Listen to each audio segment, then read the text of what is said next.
BasketsTalk mit Eugene Lawrence, der bei seiner Weiterverpflichtung gesagt hat, er ist nur zurückgekommen, damit er endlich mal beim BasketsTalk dabei ist. BasketsTalk with Eugene Lawrence, who obviously only signed the contract to come back to Bonn because you told me that the real reason to sign back with Bonn was you wanted to be on the segment. Now you had it. How happy are you, sir? It's an awesome feeling, man, to be on BasketsTalk. You waited for it all year long.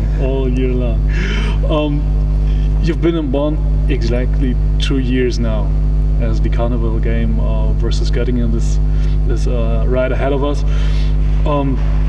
Talk about what it's like for those who don't know, in front of 6,000 people all dressed up at the infamous Carnival game.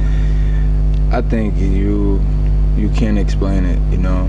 Like when I first came, like everyone was trying to prepare me for it and try to give me details and as much information as they could, but honestly, it's nothing you can explain.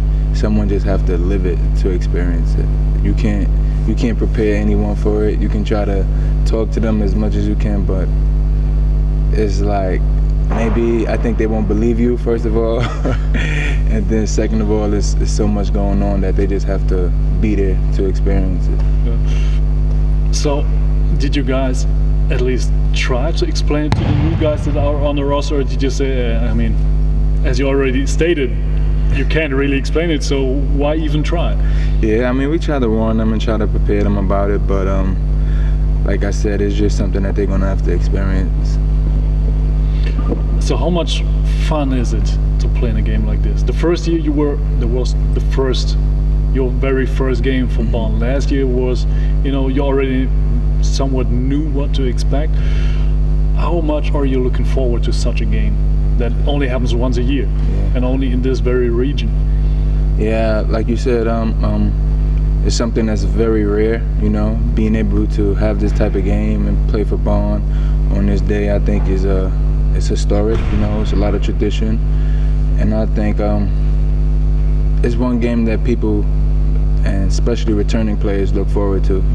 The atmosphere is wonderful, just the crowd and the fans and all the different costumes and everything. It's just it's a lot of excitement that day, and it's so much energy, and then to see everyone dressed up is also fun as well too. But it's like I said, there's a lot of history and there's a lot of tradition on that very particular day, and it's just a fun day to play.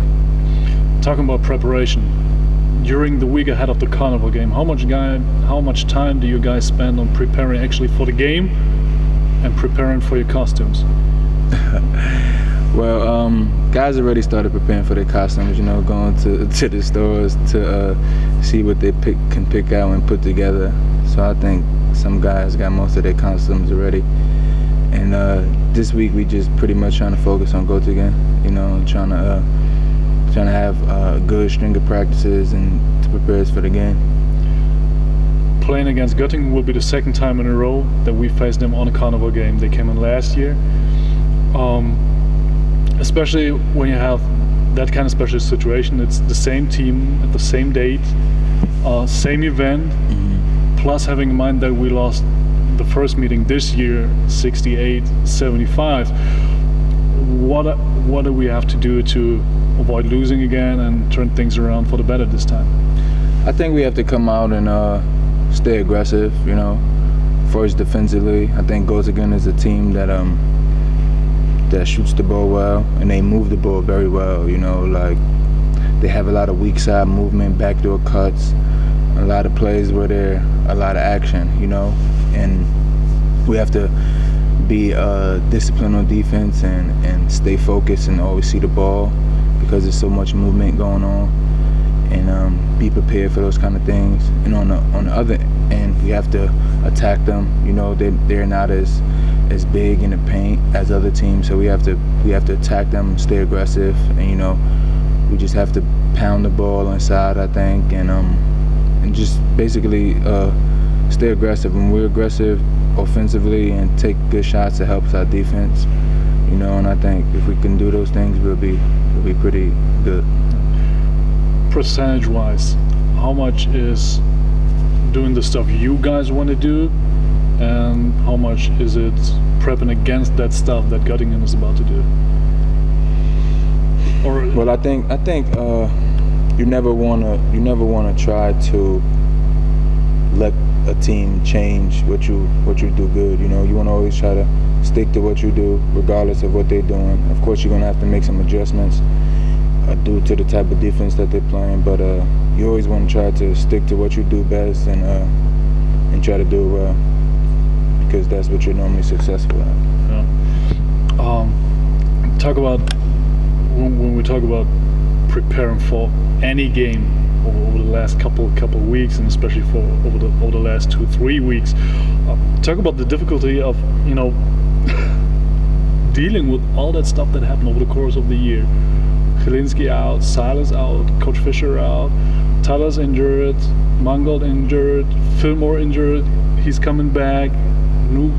3 new guys in with Hall, Gates, and Marshall. How do you guys deal with so many changes throughout the season, and how are you guys able to work through that and find a good practice rhythm? Not talking about the game, we're talking about practice now. I mean, how difficult is it? It's very difficult, there's so much distractions and so much other things going on that can kind of take your attention and your focus away from the game. But personally, what I try to say to myself and what I try to tell my teammates is to worry about things that you can control. None of us can control whether coach stays or coach goes. None of us can control whether Chilinsky leaves or Xavier leaves. None of us can control Titus getting hurt or Isaiah getting hurt, so we can't put that much energy into it. The more energy you put into it, the more it will affect you. Just like in practice, the more you shoot, the better your shot will get. It just things just happen to work that way. So you can't put too much energy in things that you can't control and things that's not going to benefit you or the team. Yeah. So basically, it's try to stick to your bread and butter place, so to speak. What do you feel could be our bread and butter for the remainder of the season? When it comes to, when we talk about teams, it's always like that team plays that and that style. Yeah. Those teams have that and that advantages against other teams. So what could be or should be our bread and butter down the road? I think right now we should play from the inside out. With Yancey Gates, he causes so much attention on offense. Teams make game plans for him, to try to stop him. And I think he's a good passer out the post. So we have to learn, because it's new to everyone, where the post player causes a double team. So I think we have to learn how to move without the ball and set screens away from the ball, because we'll have open shots. It won't just be perimeter play how it been before. I think we have a chance to get some low post presence points, and like I said before, he's such a good passer out the post that we'll also get open shots. And you can see that effect already in Bremerhaven. I think every time he had the ball on the low block, 2 or 3 guys come. It's always at least one help defender coming, and I think we did well over the course of the first half, he did well passing it out of the low block, creating those open shots. I think that was one of the major reasons why we were able to hit 8 out of 9 3-pointers in the first half. Yeah. I think in the second half we just got stuck. We didn't move as much as we did, and like I said before, when we have bad possessions on offense, then teams get rolling, and our defense is bad. But there was something that I wanted to ask you that you already mentioned. In the second half, it didn't work out as well as it did in the first half. When you're rolling, or somewhat rolling in the first half, and you're always saying, hey, that's something that actually is working for us. Why is it so hard to stick with those kind of things in the second half? Yeah, what did Bremerhaven change defensively? Well, one thing, Bremerhaven, they made an adjustment. I think in the second half, in the first half, they were sending a double team from the baseline. Yeah. But in the second half, they started doubling more from the middle. Like we got some open shots on a opposite wing from wherever ENT posted up at. But I think in the second half, the double team came more middle than baseline. So they stayed with the shooters in the corner. So they made a little adjustment. I think we didn't adjust to the adjustment. You know, we didn't have an answer for that, and they kind of slowed us down. In a lot of our possessions, we were taking shots with, 7 or less seconds less on the shot clock, and that kind of helped Bremerhaven out, helped them to get out in the open fast break. I think they probably score more fast break points they did than half court points in the third and fourth quarter than they did in the first half, for sure. How hard is it to make in-game adjustments compared to whether it's between quarters or even at halftime? As we already stated, Bremerhaven did the major adjustment during halftime, not sending the double team from the baseline, but through the middle, as you said.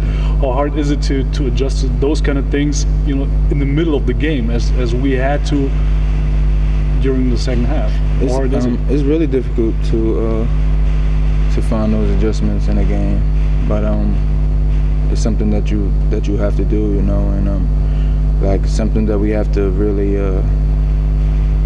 we have to take heed to, like not just because we're having bad possessions or offense, we always have to be solid on defense. We can't let one thing affect the other thing. We have to always stay solid on defense, especially on the road. Let's come to Twitter and Facebook questions, because we asked the fans. We already told them that we're going to tape it with you. I think one question correlates or comes down to what we already touched, at least when it comes to the outcome of the game, because somebody wants to know, talk about the atmosphere inside the locker room after such a game, after a bad loss, and how are you guys able to, come away from that kind of a bad mood and turn it into something good, or does that stick with the team for all the way back till you guys arrive back home at the arena? What's it like inside the locker room? Yeah, I think it's tough, especially like you said, with everything before that happened this season. It's tough to lose a game like that, but we try to forget it, but we don't try to forget all of it. We try to remember the things that we've done wrong, so we can try to improve those things and don't let it happen again. But as far as the game, we try to put it out of our head. The game is over. We have to worry about the next game coming up. Games are coming so fast that you can't dwell on the past like that, because it'll affect your future. Yeah. One question was, why don't you post up more against opposing guards? We've seen that in the past, I think, but it always depended on who's the opposing team's point guard. I don't think it happened on a regular basis. At least that's what I remember. It always depended on how or who was guarding you. Yeah, that's what it basically depends on. Who's guarding me. Like if I feel I have that much of a advantage over them, then I'll try to implement that in the game, or we try to look for that in the game. So is it like? But most of the time, a lot of the smaller guards don't usually guard me. Like once they see that I'm trying to post up, they usually switch and put a taller defender on me. So yeah, but wouldn't that be a tactical advantage for us to,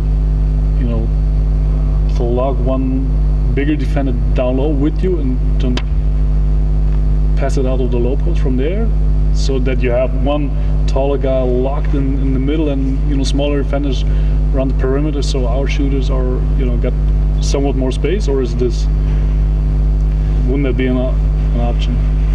I think it could be. Yeah. We got to talk to coach about this. Let's Twitter question. Basically, what's lacking on defense? I mean, it always when we stick to the basics, it's always about effort and the willingness to defend. But what is it? I think each game is different. Each game, each team has a different style of play. Sometimes like I can't guard one team how I will guard another team. And sometimes when you're used to playing defense one way, like I said before, you have to make adjustments according to the players you're playing against. And I think we don't do a good job at that. I think we don't take away players' strengths. If we know a person is a great shooter but doesn't dribble well, we have to be able to chase them off the line and make them put the ball on the floor. We have to do a better job of not making people comfortable. Yeah. Like sometimes with me, teams know that off the pick and roll I can get into the lane and I can find people, get people open shots. So what they try to do sometimes, they try to hedge long on me and get the ball out of my hand, or try to trap me off the pick and roll, things like that. I think we have to do a better job of not letting people be so comfortable on defense, and I think that'll help us. How key is communication? Okay. I mean, overall, sometimes I think what's somewhat lacking is that we need somebody who's out there yelling and screaming at his teammates and saying, "Hey guys, yeah, I'm here, I'm there, I got your back. You're all by yourself. Help's coming, whatever it may be." Is this something you guys practice, or is this something that you would say, yeah, you gotta have that as a player, and it's gotta come naturally to some regard? Yeah, I think that's something that you gotta have. Like we talk about it all the time. Like we try to talk about it in practice and try to do it. But I honestly think that's just something that a player has to have. You have to really start doing that from young, from a small age, and once that's installed in you, then it becomes natural. When you're saying it to a guy now, who's a grown man, of course he can do it at that point in time, but over the course he's going to forget because he's just not used to it. I think it's just like repetition. The more you repeat it and do it, the more it'll stay with you. I only can do it when we are defending this basket because I'm sitting over there. That's all I can do. It's just 20 minutes. That's all I can do. So, but I think that's absolutely key. Is it really like that you guys talk about those kind of things inside the locker room? That somebody's taking you by the side and says, "Hey, Gino, we got to do this or we got to do that," whether it's defense or offense, or is it we talk about that everybody has got the feeling, yeah, all the others guys know, and we don't have to touch the subject? No, we talk about it all the time. We talk about the things. Like today, we just had like almost an hour film session, and we talk about the things that we have to do. But you can talk about things all the time. You just have to come out and produce and do it. Yeah. A minute ago, you said some things that's gonna stick with you as a basketball player for maybe your whole lifetime. That's all the things, or some of the things that you learned when you're younger.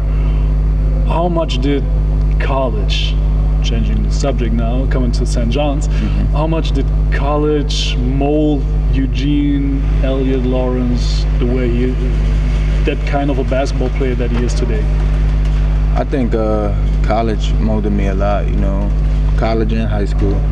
Being in high school, I played with one of the top players in the country, and we played against a lot of competition, in high school, starting from high school, being on television and things like that, traveling the world as a 17-year-old. I think it prepared me, for adversity, and it prepared me to become a man, really, and going to college is different because when you're in high school, you're like, I was one of the top players, and then soon 1 year change, you go to college, you nobody, it's like you're the freshman, you just have to basically listen to what everybody say. So, even though you were a local kid? Yeah, even though it doesn't matter, you got guys who, see, you're 17, but you you're playing against guys who are already 21, you know, some 22, you know, so you're playing against guys who are already men already, you know, and they're stronger than you, they're faster than you, they're smarter than you, you know, so what you try to do is just try to listen as much as you can, watch a lot of film, and just try to put extra work in the gym. And what helped me was I had a older point guard who was there, and he kind of showed me the ropes, you know. One thing he really showed me was his work ethic, you know. He was always a hard worker, you know, on defense, on offense, you know. No matter the situation, you know, he always came out and gave 100%, you know. And that's something that kind of stuck with me, you know. Sometimes you can inspire a person or a player, and you don't even know, by just doing something normal that you're used to doing, and players see that and players pick up on that, and that's something that happened to me. Either or question. When did you realize, yep, this high school thing is something special? A, when some of you guys were nationally televised, or B, when Slam put you in the magazine for, wait, I got proof, and we're gonna show it to the people, and I hope it's gonna be a good one. This is Eugene Lawrence in high school for the infamous Slam magazine, one of the best in the world. When did you know? I knew that when I was actually invited to the ABCD camp. Yeah. It's like a big Adidas camp where all the top players from around the world come. And when I was invited to that camp, I knew that I would be able to compete with players. You know, I was in a camp. They had players like Dwight Howard, Sebastian Telfair, Rajon Rondo, bunch of players. Joakim Noah, Glenn Big Baby Davis, Sean Livingston. There was so much good players there. Josh Smith, J.R. Smith. It was so many guys who are in the NBA now as well, and just being able to play against those guys and compete, I knew that I can have a career in basketball. We're talking about the early 2000s here, and the early 2000s aren't 2014, 15, 16 with all the buzz that's going on the internet. Mm-hmm. Did you know who was actually there at the camp, who these guys are? I mean, when nowadays, when you're invited to, whether it's the Hoop Summit or in Europe for the Basketball Without Borders camp, whatever it may be, you look the roster up, you look who's gonna be invited, and and it's easy to find out who those guys are. Yeah. What's it been like back then? Back then, the only way you knew these guys is traveling them in AAU. That was the only way. That was the only way you knew these guys, because, like you said, the internet was alive, but it wasn't active how it is now, where you could just type in somebody's name and look at all their highlights and things like that. So the only way you really saw those guys is just playing AAU, traveling circuit, you know, going to different tournaments each summer, and then once you go like that, you play against guys so much that you kind of build a relationship with them, and you might speak to them often like that and find out what they're doing on their side of town, and they find out what you're doing on their side of town, things like that. When we talk about St. John's basketball, Chris Mellon is the head coach now. Mm-hmm. Mr. Mitch Richmond is the special coach, as I found out. Mm-hmm. And they have a guy from Italy as their starting point guard, who was playing in this very arena last year, in Federico Mussini. How much fun is it to look overseas and watch what they're doing over there, besides the final results nowadays, what we discussed before, prior to taping? I think it's cool, you know, to watch, be able to sit down on your free time and watch your old school. Right now they have Chris Mellon, you know, Hall of Fame player, and a Brooklyn kid, you know, St. John's alum, and he just the city loves him, you know, and I think the players, they will learn so much from him and Richmond, you know, being coaches. I think right now is it's going to take time, you know, because they're rebuilding the program as well, and they're going to have their work cut out for them in the recruiting classes, especially competing with teams like Kentucky and Kansas and the Dukes and all those kind of teams like that. They're going to have their work cut out for them. But I also think that it's going to turn, and there's going to be a point where all the top prospects from New York City are going to want to stay home and want to start going back to St. John's, and I think that time is going to come back, and I think that's when they're going to really be a powerhouse again. Funny thing is, when you look at the European basketball landscape, Mussini is one of the top point guards at his age, born '96, and I know that he was recruited by bigger or more prominent colleges in US. And I figured, once I heard that he was visiting St. John's prior to his final decision to finally go there, I was like, yeah, that might be a good fit. The big tall kid they signed, Yankuba Sima, he is from Spain, 96 as well, was one of the better 96 guys we got in Europe as well. I think they're still in the run for Freudenberg from Munich. He's a 98 prospect.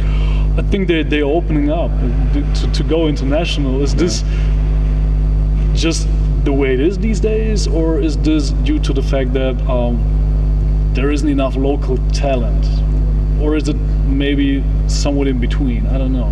I think that's just the game evolving these years. I think that European talents, they want to test their game as well. Some might feel that they dominate their class or their age group over here in Europe.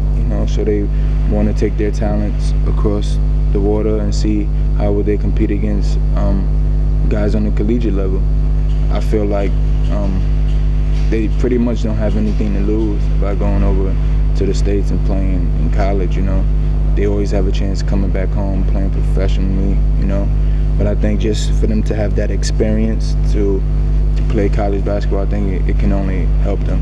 And how cool is it to play in MSG? I mean, what more could you ask for? Exactly. I think you guys had a ton of games over there as well, right? Yeah, that was one of our. What is it like the first time you step in this arena? I've seen a picture taken by Mussini the first time he stepped into this arena, and it was just, you could see his back and he was looking up to the rafters, and you could feel this specialty of that very place. It's just like, as soon as you step in there, you just think about all the great players that played there, and all the history and all. It's like you feel the energy. Soon you step on the court there. No matter how many times you played there, in college through my 4 years, I probably played there 50 times, and no matter each game that I played there, you still feel the same way. It's like a new experience every time, even though you did it over and over and over. It feels new every time. Out of those 50, is there one where you'd say, yeah, that's a special memory for me? I think one of my special memories actually was winning the championship there in high school. We played there in high school, and I was the MVP of the game, and I think that was one of my special memories there. Age 16, 17, 17. 17. Mm-hmm. I think that was one of my special memories there. Yeah. Coming back to high school for one final question, at what point did you playing alongside Sebastian Telfer, one of the most highly recruited high school guys that year, at what point did you guys realize, yeah, this isn't some high school basketball anymore, this is actually a rock star tour that we're doing over here? I mean, there's been such a buzz around Lincoln High School. Yeah. I think we realized it like we knew we were good, but once John Hawk, the producer from Hawk Films, once he came and wanted to do the feature Through the Fire on Sebastian and the team, I think that's when we knew, like, okay, it's kind of serious now.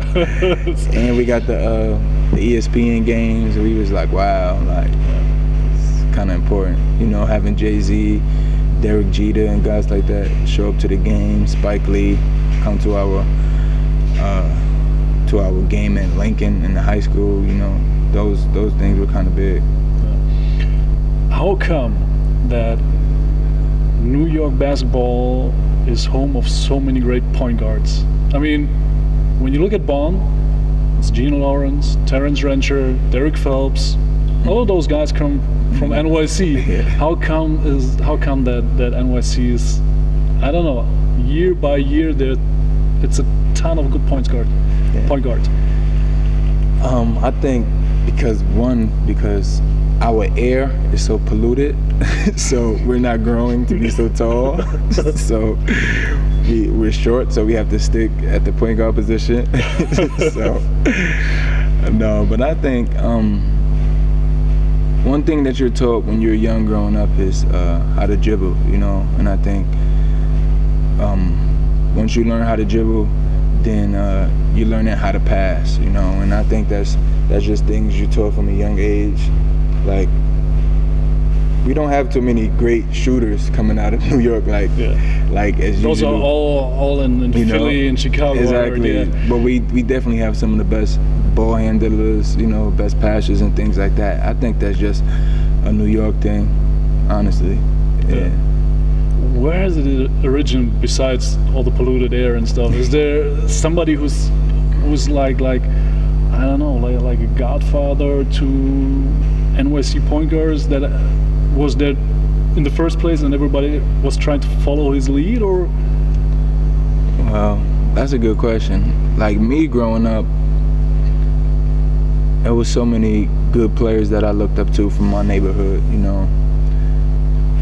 I tried to pick, pieces from each player, even some guys who just was locally good, who didn't have that aspiration to play basketball on a higher level, but around the neighborhood, around the city, everybody knew that this guy was the goods, they knew that you couldn't stop him if he wanted to really take this game seriously, Best player out of NYC playground basketball who never made it to the league, from your point of view? My point of view, Junie Sanders.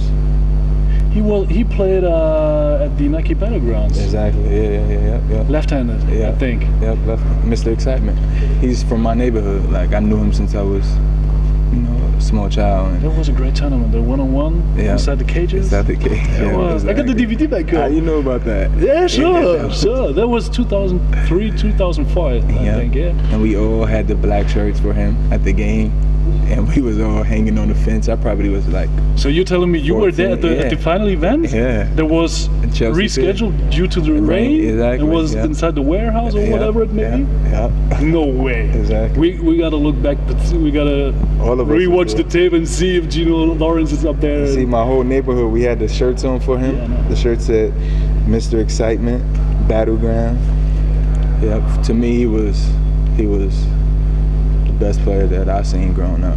Yeah, great guy. But there was a lot of great players too. There was a guy who died, rest in peace, named Ali Mo. Okay. He was Ali Mo. He used to play the street ball. Wasn't he supposed to be with the M1 mixtape tour? Yeah, exactly. Yeah, right. He played with them a few times. Yeah. He was a point guard at 6'6". He was really good too.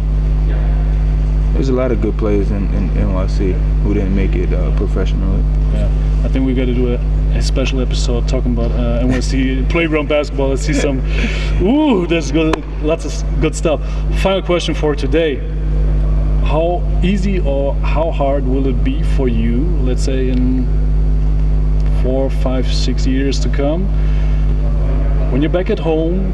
Step outside the door, take Eugene Lawrence Jr. by the hand and go to the playground and just play ball, throw a couple of hoops instead of playing pickup ball, and it's all about bragging rights. How hard is it? Is there, I mean, can you actually go out there and just play some basketball for fun, or is it always about bragging rights? I think it's always about bragging rights, but the difference. So Junior's gonna learn that right from the get-go. Okay. Exactly, but the difference in 6 or 7 years, I have to make sure I'm playing with guys who's closer to my age than playing against some young guys. But it's always about bragging rights. That's just the competitiveness in me. Yeah. It's always about bragging rights. So where do you go? If youngster wants to play some basketball, is there a chance to find a quiet corner somewhere, I don't know, and just? I mean, if he just want to come to the playground and shoot around and things like that, I think we can shoot around for the first 20 or 30 minutes, but after that we have to do some type of competition or something. Something has to, get involved to see who can make the most shots or play horse or something. Yeah. No matter how you start it, it's always going to end in some type of competition. Yeah, oh, that's great. How many do you see from, and that's, to be honest, the very last question, how much did the playground basketball landscape over the course of the last, let's say, 10, 15 years change in New York, or is it still the same as it used to be back in the early 2000s? Yeah, I think it's still the same. One thing I think though is like a lot of kids are not coming outside to play street ball how it was when I was coming up, So like when you're playing street ball and say they said, yo, you know that player JB from Bruiserburg? Like, yeah, I know him, man. I saw him in the park the other day. Now it's like when I come back home, especially in the summer, and they ask me about a certain kid, I'd be like, I don't know who he is. Does he come play in the summer? Does he come outside and play? No, he don't come and play in the summer. That's the only difference probably right now. And I understand it. Some kids probably worrying about getting hurt or worrying about their future. But I think playing in certain tournaments, it also prepared me, like playing in hostile environments or dealing with adversity, with people on the sideline screaming at you and things like that. I think that also prepared me too. Yeah. So it goes hand in hand, I think. And what's not to love about things like this? Yeah. It's gotta be like this. That's the most fun you can have during the summer. Just go out, play some. You gotta have those bragging rights. Yeah, it's gotta be like that. And we really got to do a playground special of basketball. That's for sure. But for now, thanks for stopping by. My pleasure. And win this game on